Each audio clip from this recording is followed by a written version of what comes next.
Hello, good morning, good evening, and good afternoon, and wherever you are in this wide, wonderful, beautiful world that we live in, you are very welcome to another awesome episode of the Soft System Side to Sales. And today it's all about relationships, sales relationships. And what does that mean? So I'm with my good friend, Dr. Future States again. I'm with a doctor, so he's not wearing his white coat, but that's fine. But it's all about relationships. And I'm the sales relationship coach. And Shay Lynch is also really specialized in this area as well as lots of other areas as facets as well. So, Shay, do you want to start? I want to start, but like, who needs customers? Like, why do you have to treat customers well, Jason? Who needs them in business? But I say that sarcastically, but I say it because I've worked with so many companies that don't understand and value this part of the process. Like they'll have a sales funnel that will get them a sale, then they move on to the next prospect.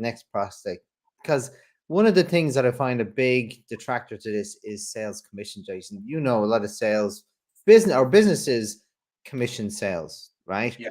So they don't think of the buy later, don't think of the next buy. They just think of their next prospect so they can get that commission as soon as possible, right?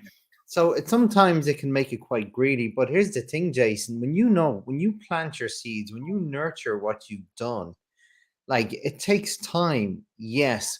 You're delaying the gratification, yes. But when you do this right, when you build those really good customer experiences and customer journeys, sales over time becomes, I wouldn't say easy because that's not a nice word, but it becomes like predictable Yeah. because you've nurtured them and building and not just doing the process, which is all well and good, building that sales process till they get the sale. But what next? And that is a key part to get repeat sales, to build customers who then, Jason, as we talked about just the other day, building your advocates. They're your extended sales force. So it's not just about getting more sales, it's about getting more business because you've looked after them so well. They're going to help you look after their colleagues and friends. Yeah, absolutely.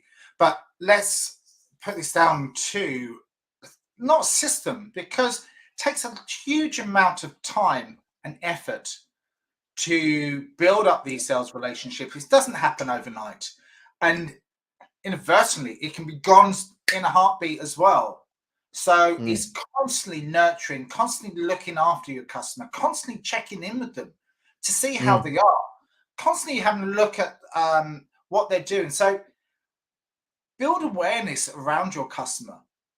Build awareness around personal things that you have in relation to them. So that's similar to you because people buy from people like themselves. They connect with you on all sorts of levels, personal and professional. Some of that's similar to you. Maybe you support a similar football, soccer team or rugby team or something like that. Or you went to the same university, college, or whatever, or you're brought up from the same area, or whatever it might be. There's always similarities that you can find about the other person. To break even, this is all about building that essential rapport level with the client and Yeah. people like you and I. So that's one of the critical levels of building those sales relationships with those people because then they're going to like you more because you're adding more value outside of the business because they want to connect with you on all levels. And if you meet them outside of the work sort of sphere down the street or because certain circles if can be quite close knitted. If you're in a certain industry, you're going to meet your clients and customers. So it's building that instant rapport and connection with them outside of the areas. I think that's huge, massive. It is, Jason. Like, unfortunately, there's so many regulations and controls that prevent a lot of this stuff now because you can't accept gifts. You can't go off and play a game of golf with all these people because it's against policies and corporate social responsibility. But And I know, Jason, there's a dark side to all of that. There's what we call in Ireland the brown envelopes, Yeah. so you can push business all the time and pay for it unethically. But when it's done through 90% of the activities, it's all integral, it's all authentic, Jason. And like the word relationship, I think, is so important because like I don't like this customer supplier terms. I think partnerships and relationships. And I always say you should be playing in your customer's playground so much, no matter who knocks on their door, they're not going to entertain, even if they're half the price, because they can't do without you because you're going above and beyond. I always say you're delivering the wow factor, you're delivering a fantastic service, and then some. You're going above and beyond all the time.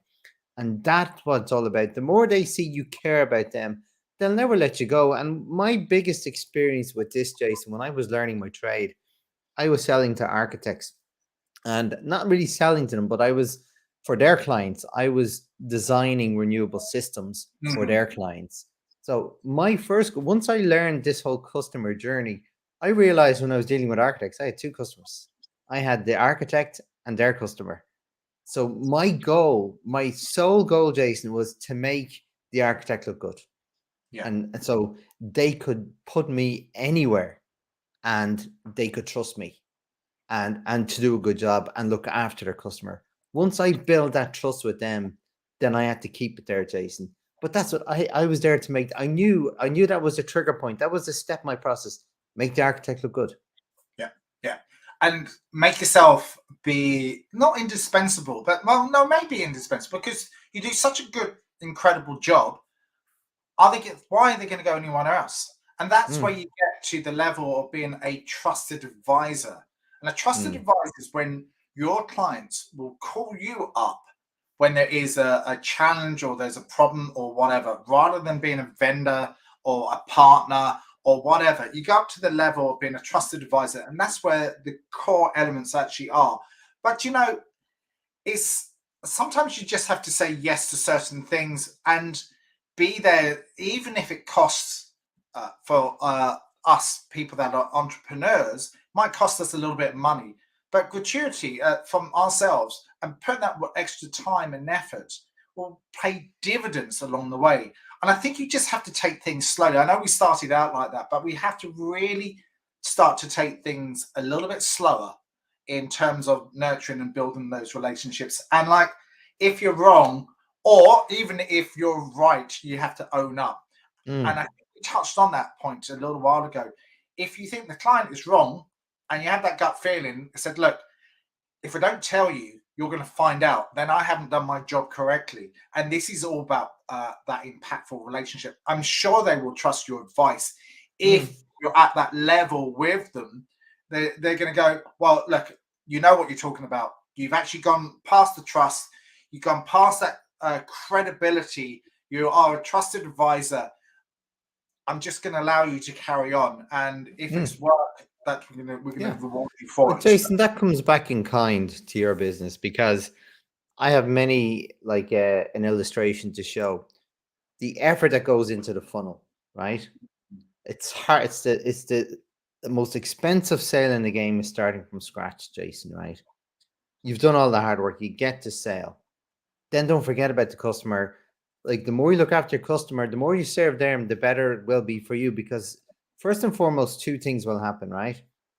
Repeat business, right? So then you're going straight to the end of the funnel at order stage because it's repeat. You don't have to go through the first three, four steps or whatever it is. But Yeah. then also, as I said, like catalyzing that referral model as well and Yeah. getting them to be a brand and advocate for your business. But see, here, that's the goal, Jason, right? But there's a number of things you need to consider. First of all, when I map this out with my customers, like I don't just map them their sales process. I do the after sales and customer journey Yeah. process. Yeah. So that So grows, right? important. But here's the thing, Jason. Not everything goes according to plan. Like Murphy's Law, as we say in Ireland, always rears its head. Mhm. So here's the thing, Jason. What I've learned as well, when you have a really good complaint model or customer care model, you can really and truly solidify that relationship because even when things went wrong, they know that you serve them. You went above and beyond to, first of all, correct the problem and then prevent it and communicate with them. And that is crucial, Jason. Like when they see how you react when things go wrong, that builds more trust. I'm not saying you should make something go wrong to do that process, because that's happened before with a client of mine who's done that and it went very wrong. Do not do that, is what I'm saying. But when it does happen, show them who you are, because that will improve the relationships. And a part of that, Jason, as well, what I always like to do to really sort of like formalize it, I like, there's a thing called service level agreements. Now, I'm not talking about really complicated, intricate pieces of paper. I'm talking like, if you think of a PowerPoint presentation, 5 or 6 slides, 3 or 4 bullet points about like communication avenues and channels, like agreed targets or metrics, escalation, and a few others that could be specific to the nature of the project or the business.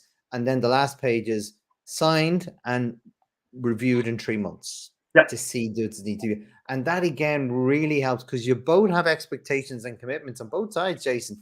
Like, to give an example, I can only deliver my results when my customers work with me. If they don't work with me, if their teams don't work with me, I can't get results. So I can only deliver results if their team, and I will get paid. So it's up to them then. That's the challenge, to get their teams to do the activities I get them to do when I ask them to do, to ensure that I can deliver my promise. Yeah. And I think it is, it's the contract of services, but I think you have to solidify it in the way that practice what you preach, do what you say you're going to do. If you say you're going to do, it's the same old thing. This is where a lot of people fall down in sales, and I've seen it again and again and again and again. They never follow up when they should follow up. They never check in with the client when they need to check in. Like I checked in with 3 or 4 of my clients. They're out of contract. They're out of anything. I had a large conversation with someone today. I just wanted to see how they got on. I did 6 months worth of coaching and training with them, but I just wanted to see how well they got on and how and what they're applying from what we learned. I'm not getting paid for it, but that doesn't bother me, because it's my reputation. It's my personal brand out there. And I'm just checking in there. Like the conversation was over half an hour. Are you doing this? Can you do this? Will you follow up on that? Because I wanted to make sure that they're successful in what they do. And if they're successful, I'm successful. And then we built that rapport level up. And I do that with every client that I work with. It's funny you say that. I had a 2-hour, Jason, a 2-hour conversation yesterday evening. Conversation. Okay, you beat me, right? But I had a 2-hour conversation with someone in a different 6 hours difference in time zone on my time, previous customer yesterday, for the exact same reason. Because and here's the thing, genuinely, Jason, when I get a contract with someone, I am very grateful. I can't tell you how grateful I am, first and foremost. So grateful, I'm going to do the best job I possibly can. Because I'm very grateful, especially when, as you know, work for yourself, when they pay on time, Jason. Right? That's another one, right? So I'll always do that. If they've been good to me and I've been good to them, if you've created what I call that win-win all the time, that's exactly what you always do, Jason, regardless, because it serves. I know, Jason, regardless if I don't get business with them, they're recommending me to other people, and I know they are, because they've told me, And I always find that's sometimes the best thing. Something that I always like to do, and I'm sure you do the same thing, and this is what I recommend, is just say thank you. Thank you for the business. Thank you so much. I really humbly appreciate it. I know you just concurred there, but it is because we want to make sure that they recommend to someone else, oh, he's a great guy, he's a great person, he's a great company to work with, does what he says, follows up, but he actually does a little bit more. And I think that's so imperative to do follow up, even if you're not doing business with them right now. Time will tell that they will come back to you, and they come back to that point, Jason. Buy later. It's not just buy now, it's buy later. And that's something that, like, again, to your audience, it's not just about buy now. There's 3 decisions in sales: buy now, buy later, not buy. And even not buy, to me, is not now, Jason, in a lot of ways. Yeah. And it is, and it absolutely is. It's later on, even if it is not now. And like you, the challenge with a lot of big companies, as we say, and even smaller companies, they've got targets, they've got commission to hit, they've got this, that, and the other to hit.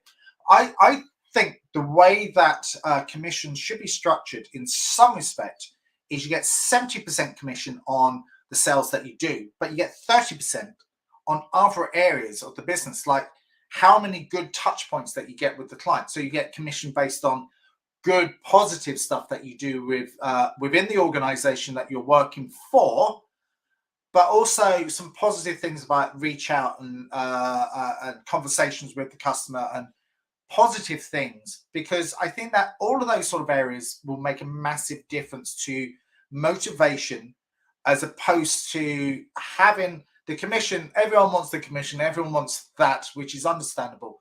But I think it's the maybe it's the after sales service that you do, which is tied into your commission. So the other 30% is tied into the after sales care that you give. And that is all tied into building those relationships. It helps the bigger company strategically to move forward, because the salesperson cares about their client and they're empathetic around that. And it is almost sitting in the client's shoes and understanding them, but you just do more around that.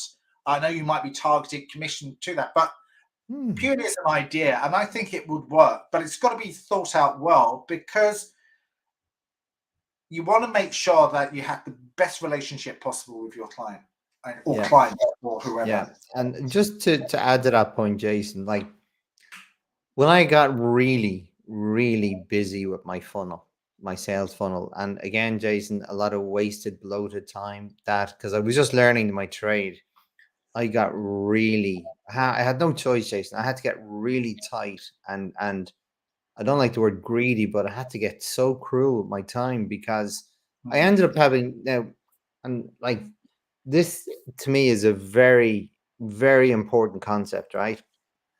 But it took me a long time to develop it for my own business.